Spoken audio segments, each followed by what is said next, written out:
yang terjebak pada ria tuh kayaknya udah deh.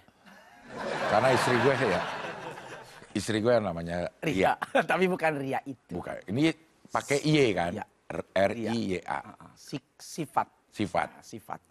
Jadi ria itu adalah sifat seseorang yang menampakkan kebaikannya, ibadahnya. Tapi nggak putus sampai di situ tuh udah. Jangan diputus sampai di situ. Maksudnya? Jadi sifat seseorang yang menampakkan ibadahnya, kebaikannya, jangan diputus. Kalau diputus, yang mutus maka Ustadz tuh. Ya kan saya ngomong makanya jangan diputus. Ini saya mau ngasih tahu. Ustadz sendiri yang mutus di situ. Maksudnya terusin aja kalau emang jangan diputus. Kenapa jadi diputus? Maksudnya gue mau ngasih tahu dah. Jangan diputus sampai di sini pemahaman riaknya. Nah itu diputus. Ini sama kayak anak durhaka yang tadi nih. Ya. Kalau diputus sampai di sini, pemahaman ria hanya sekedar menampakkan kebaikan, ibadah, maka semua apapun, termasuk acara barokallah, ini acara ria. Walaupun bukan kamera ria. Kamera ria. Ada kamera. Kamera ria, itu PRI dong. Ini kan barakallah. Iya. Hanya di SCTV. Nah, kalau diputus sampai definisi itu, apapun yang tampak. Ini kan kita menampilkan apa coba di barakallah? Syiar, kebaikan, ceramah, tanya jawab, apapun yang bernilai ibadah. Kalau diputus sampai di situ pemahaman definisinya, maka tayangan ini adalah tayangan ria. Imam masjid yang suaranya pada keluar tuh, sehingga orang tahu cakep tuh suara imam di Masjidil Haram, di Masjid Nabawi, di Masjid Ar-Riyad, di Masjid Al-Ghafur, di masjid musola mana saja. Wah, ini pakai speaker biar kita dengar tuh. Ria ini orang. Karena mutus sampai di situ. Tapi harus ada definisi lanjutan yang tadi. Jika mengharapkan pujian, sanjungan dari makhluk.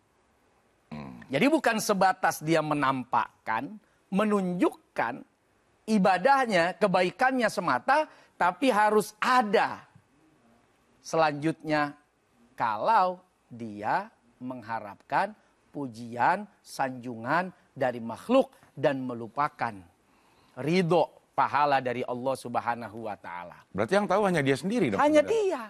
Makanya yang komen juga belum tentu benar. Nah, yang komen jangan-jangan masuk kategori sombong. Merasa lebih tahu. Padahal yang punya diri, yang punya hati saja tidak dalam keadaan ria. Karena cuman kita yang tahu dan Allah Subhanahu wa taala. Tahu-tahu yang komen, wah pasti ria tuh. Pasti dia lagi pamer tuh. Pasti dia lagi sombong tuh. Menyebut kata pasti.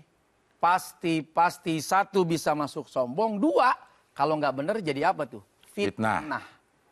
Jadi hati-hati dengan para komentator, teman-teman netizen saat mengomentari apapun tentang orang lain.